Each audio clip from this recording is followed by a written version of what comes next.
Welcome to the Ford Innovate 191 sales event, driving better SUV value for you. Take the new Ford EcoSport, featuring Ford Sync navigation with touchscreen, Ford Pass with Wi-Fi connectivity, rear-view camera, parking sensors and cruise control. And right now, you can order a 191 Ford EcoSport with an amazing 7-year warranty, 7-year roadside assistance and 2 years free servicing, all from just €23,495. Ford Innovate, driving better value for you. See it for yourself at your local participating Ford dealer. Offer ends November 19th. Ford, go further. Price excludes delivery and related charges. Terms and conditions apply. See Ford.ie for details. Welcome back into the Sportsmemo College Football Every Game on the Board podcast with our next guest, Kyle Hunter. Kyle, welcome to the podcast. How are you? Doing well. How about yourself, Drew? I'm doing good, bud. We're going game numbers 173 down to 196 on this segment with Kyle Hunter, following along on Sportsmemo odds page. That's just the rotation numbers of the games to the left of the team name. And if you have any questions due to betting, anything like that, feel free to hit us up on Twitter. The company Twitter is at Sportsmemo. Any questions for the podcast, feel free to throw them out there. Or hit me up on Twitter at Drew Martin Betts, or Kyle up on Twitter at Kyle Hunter Picks. At Kyle Hunter Picks. All right, almost had it there. But Kyle, we got a good rundown of games here, and we'll start off in the Pac-12, 173, 174, 9 o'clock Eastern kick. Oregon State at Stanford, 60 the total, with Stanford laying almost 24. No, seeing a couple 24s out there, 23.5 as well. How would you look to bet this Pac-12 game? Well, the first thing I thought that stands out to me about this game, who could have guessed that at this point in the season, Stanford would rank 10th in the nation in highest percentage of plays that are passing plays, 54.3%. That's pretty shocking if you ask me. This is a Stanford team that obviously wants to run the football, but they haven't been able to do it. Bryce Love being banged up all year certainly is part of it, but their offensive line isn't what they've been in the past either. I think here's the spot where Stanford's going to be able to move the ball both on the ground and through the air. Oregon State giving up 8.2 yards per play in Pac-12 action. They're allowing a whopping 7.63 yards per carry in Pac-12 play. That's some of the worst numbers you'll ever see. Some really bad defense from Oregon State. I will say Oregon State's offense has been better now that Jake Luton has come back. And certainly their best quarterback option. Stanford ranks 10th in the Pac-12 in defense as well. So this is not the typical Cardinal defense of old. My lean here is to the over. Problem here is Stanford has a lot of injuries. Arcega-Whiteside, their best receivers, out with an injury.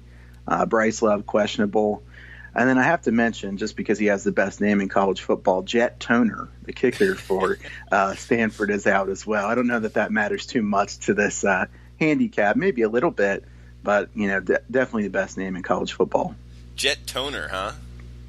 It's pretty awesome, huh? Yeah, no, I like it a lot. So Jet will be out for that game, and we'll move on down the card. Middle Tennessee, UTEP.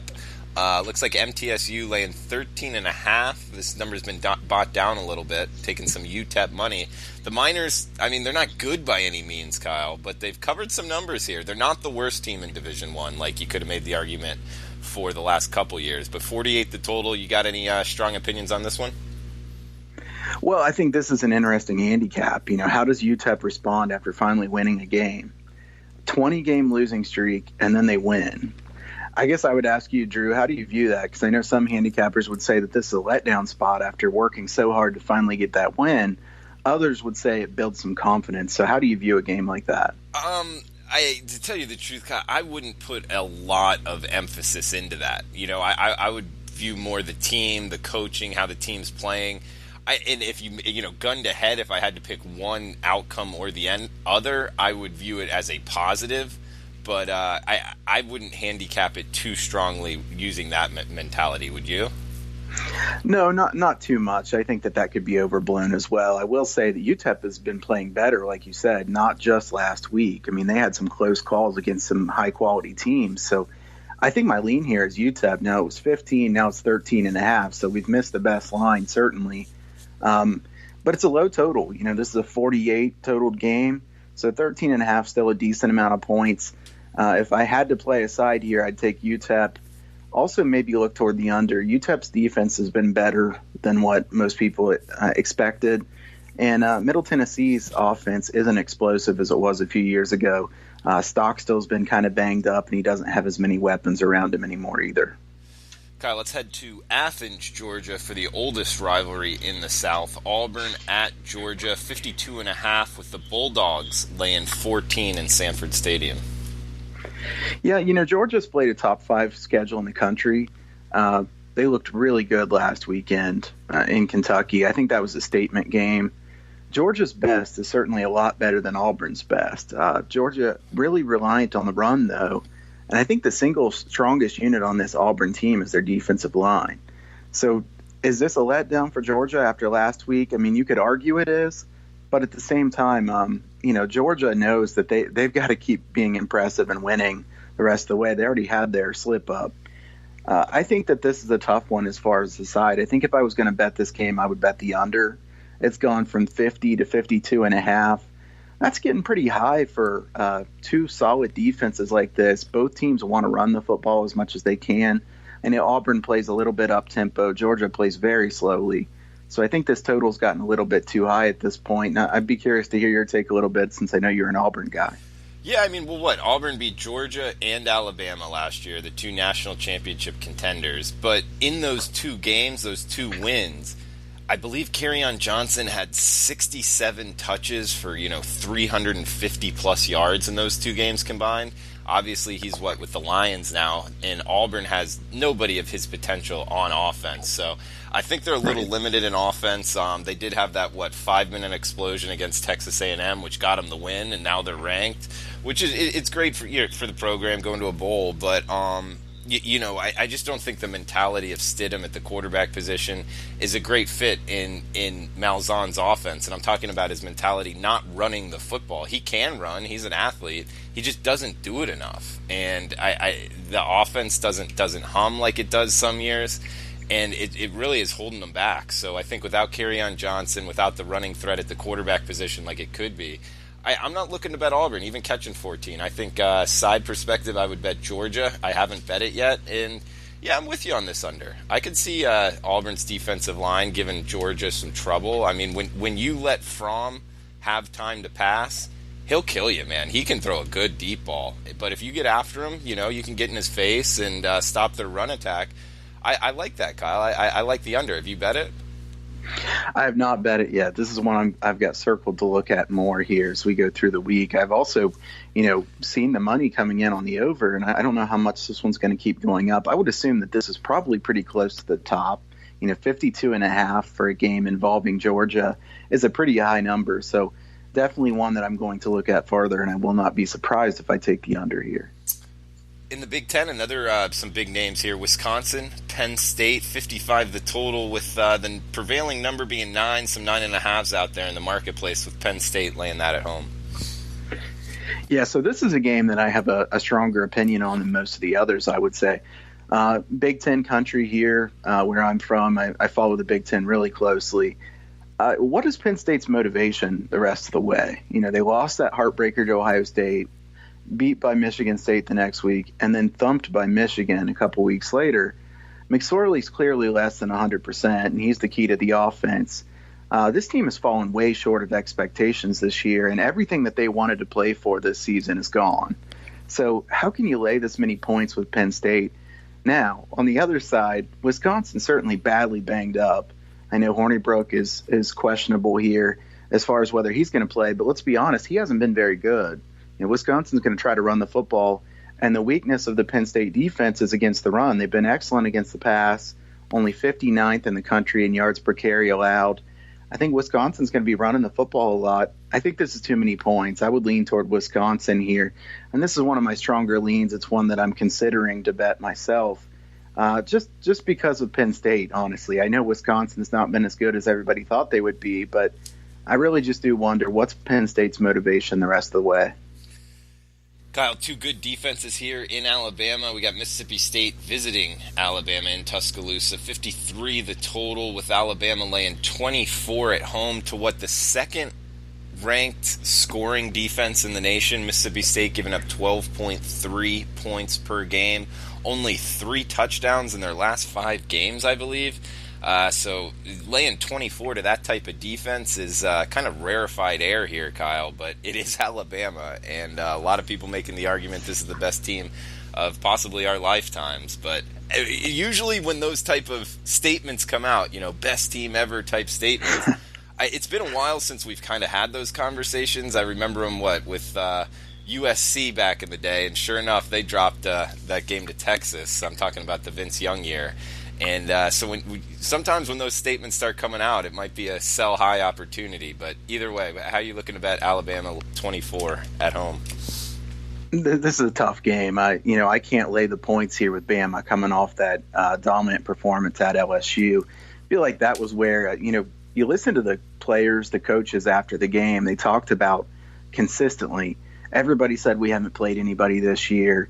We had to prove a point tonight. They proved their point. Listen, we know Bama's the best team in the country. It's going to be surprising if anybody beats them. They're scary good. I think the key, too, was Bama's defense. They've been kind of considered a little bit of a weakness this year, but what we saw last week was really important. I know LSU's offense is not that good, but keep this in mind moving forward if you're listening. Stats can be really skewed if you're up 35-0 at half every week. What's the incentive for the defense to be amazing in the second half when you've won the game? So, when they're ready to go and they're motivated the entire game, this Bama defense is really good as well. Mississippi State's defense is 5th in the nation in yards per play allowed. Bama's on another level than Mississippi State, but like you said, this is a lot of points to be laying with Bama off that game, and obviously also against a Mississippi State team that doesn't give up much. If I had to lean here, I'd lean toward Mississippi State, but I've pretty much promised myself I don't think I want to go against Bama here. This is a team that I faded once earlier this year, and I watched that game, and I thought, man, I've got to lay off this. To me, this is a good stay away, or maybe play the under. If you like Mississippi State's defense a lot, you think Bama's defense is going to show up again, I think the under makes some sense, 53 and a half. I actually do like the under a decent amount here because I don't think Mississippi State's defense is going to get torched here. Obviously, their numbers are going to look worse after this game than they did before this game. And on the other side, Mississippi State's offense, Nick Fitzgerald, not a very good passer. When he's played the top defense he's played this year, he's really struggled. So I don't think Mississippi State will be doing very much scoring here. Kyle, we got 2 option-style offenses, different type of option, but still, nonetheless, it's defensive kind of fundamentals and assignment football on that side of the ball, with New Mexico traveling to take on Air Force, 56 the total, with the Air Force Falcons laying 13.5 at home. So there's a few things going into this handicap that I think are really interesting. New Mexico's close loss last week to San Diego State, very misleading game. They were beaten down in the box score. They lost 31-23, but they were outgained 401-142. That was a game where San Diego State gave them a couple touchdowns with turnovers, and New Mexico made it look like they played well and it was close. But make sure you look closely into a game like that, because that was not a game. The score was not indicative of the way the game went at all. On the other side, though, Air Force coming off that key win last week against another service academy. Air Force is 3-14 ATS in their last 17 after facing Army or Navy. I think that makes sense. New Mexico is 6-0 ATS in the last 6 in this series. Having said all of that, I don't think I can bet New Mexico. If I had to lean one way, I would lean New Mexico. But I think New Mexico has quite a few problems there with Bob Davie and very questionable team chemistry. Even with the strong angles like that, I think it's a hard bet to make.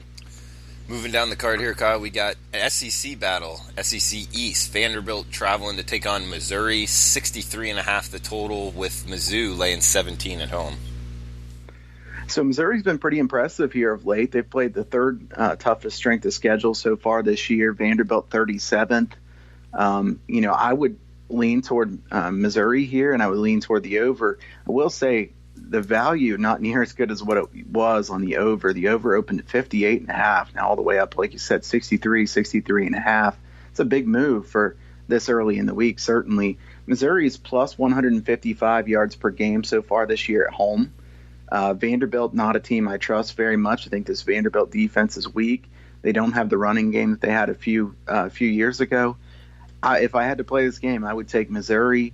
Not a real strong lean from me, but again, on both of my leans here, we've kind of lost the best number. Missouri minus 14 up to minus 17, and then over 58.5 up to 63 or 63.5. But I think Vanderbilt's a hard one to take here. If you were going to take Vanderbilt, you'd have to trust them more than what I do.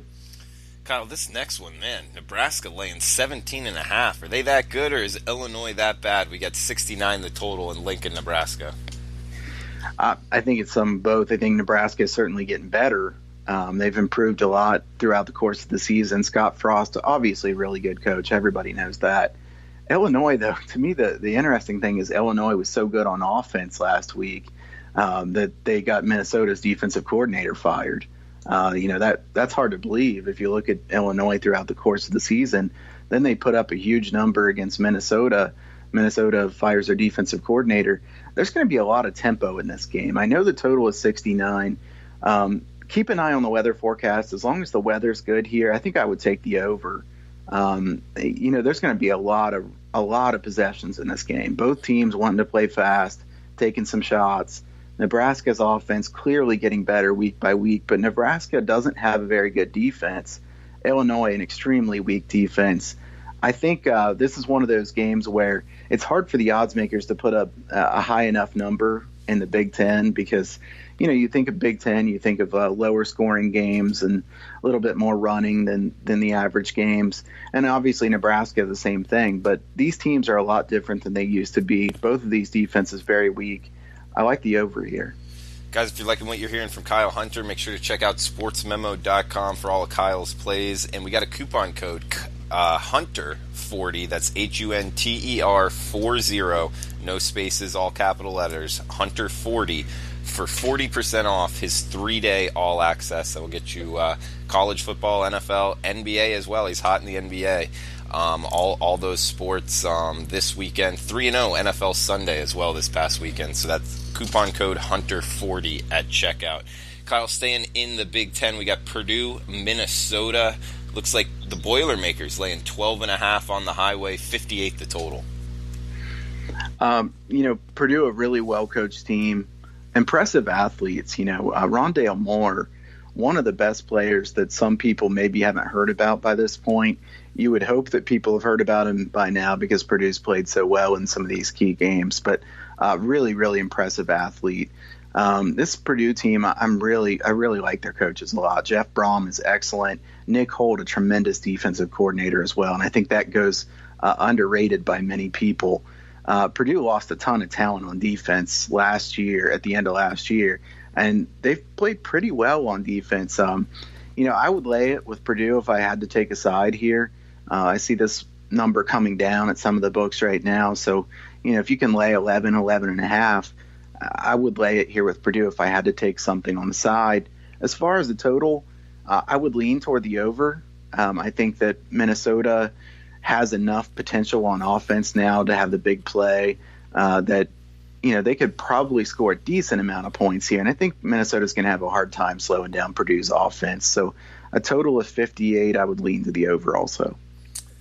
Kyle, we got a AAC matchup, 12 noon Eastern kick. Tulsa at Memphis, 65.5 the total. Looks like 15.5 Memphis laying at home. I think this is a hard game. This is one of my least favorite ones that we're talking about here today, so I'll make this one quick. Tulsa has no quarterback that can do much of anything at all. It's all about the run game. Memphis, a tremendous offense. Both of these teams go fast. The question is, can Tulsa be efficient enough on offense if you want to take the over? If I had to take something, I'd take the over, but Tulsa is a question mark to me. They're a team that I'd rather stay away from because they try to run. They're not that good at it. They cannot pass, but they play really quickly. So to me, I think this is a pretty good game to stay away from. All right, heading to the SEC East, South Carolina at Florida, 54 the total. The Gators laying 6 in the Swamp. All right, so South Carolina and Florida is an interesting one where you've got Muschamp going back against Florida. I couldn't lay the points with this inconsistent Florida offense. I mean, who's the quarterback this week? Who's going to get most of the snaps? I don't think anybody really knows what the quarterback rotation is going to be like for Florida. Florida has potential. They've shown that. Certainly, Florida could win this game by 2 or 3 touchdowns, and it wouldn't surprise me that much. At the same time, I feel like Florida's a team that kind of has to prove it at this point. They've played some really poor games at home this year. I know they beat LSU, but they've had 2 big upset losses at home. And I think this is a Florida team that has questionable motivation right now as well, and I think they might have some team chemistry issues. I think South Carolina comes into this game off putting up a big number last week. I know it was against Ole Miss, but at least they get that explosive offense and get to see themselves being that successful on offense. I think that's helpful going into a game like this. Certainly Muschamp really wants to win this game against his old team. There's no doubt about that. I think South Carolina has the better offense and certainly the better quarterback. I like their up-tempo system that they've finally committed to here at South Carolina. I know for a while South Carolina was kind of back and forth. Should we go ahead and go up-tempo? Muschamp didn't know if he really wanted to do that. Now that they finally committed to it, their offense has been better. I would lean with South Carolina. I'll take the underdog here in this one. I think that this is a game where Florida could easily win this, but like I said, they have to prove it to me before I would want to lay this many points against a quality team. Kyle, you think the University of Florida fired Muschamp too fast, had too quick of a trigger? I don't know. I wouldn't say that I think Muschamp's that great of a head coach. He's been a good defensive mind in the past, but I don't know that I think he's a great head coach. At the same time, it surprises me that a program like Florida hasn't really righted the ship after this long. You figure Florida would be a team that, they recruit so well. They're in a great spot to get some tremendous recruits, and they have recruited pretty well. It just seems like when they get there, they haven't been able to maximize their talent. Most people think that Mullen will be able to do that long term, but it is year one, so I guess we'll give him a little bit of a break. All right, how many more games do we have left here for you, Kyle? We got Cal and USC, and then that's it. Okay, so last game up, we got Cal at USC. The Trojans 48 the total. This one in Los Angeles with the Trojans laying 5 at home. So I've made it known in the past that I don't think Clay Helton's a good coach at all. I think that USC has underachieved consistently. You look at their recruiting rankings, you look at what those players end up doing, you wonder how USC is not better than they are. I know that they're not a bad team, but they're not the USC that we're used to seeing. Cal is a better team than most people think. They played Washington State really tough last week, lost right at the end there. Cal is getting that respect from the odds makers this week, though. I had Cal last weekend. I don't think I could take them only getting 5 points here. USC certainly has the much higher upside, and Cal's played a couple really tough games here in the last couple weeks. USC is going to commit itself to running the football more with Helton calling the plays now. So keep that in mind as you look at the total. I would lean toward the under in this one, thinking that USC is going to run the football a lot. Cal's defense is pretty good against the run. At the same time, Cal's offense has had a hard time getting anything going this year. So that's why you've seen the total drop a little bit, and still my lean would be toward the under. Great stuff, Kyle. And guys, remember the coupon code Hunter40 at checkout for his 3-day all-access pass on sportsmemo.com off the 3-0 NFL Sunday. And been pretty good all year. So, Kyle, thanks for the time. And, guys, best of luck with your bets. We'll be right back with Rob Vino to close out the College Football Every Game on the Board podcast.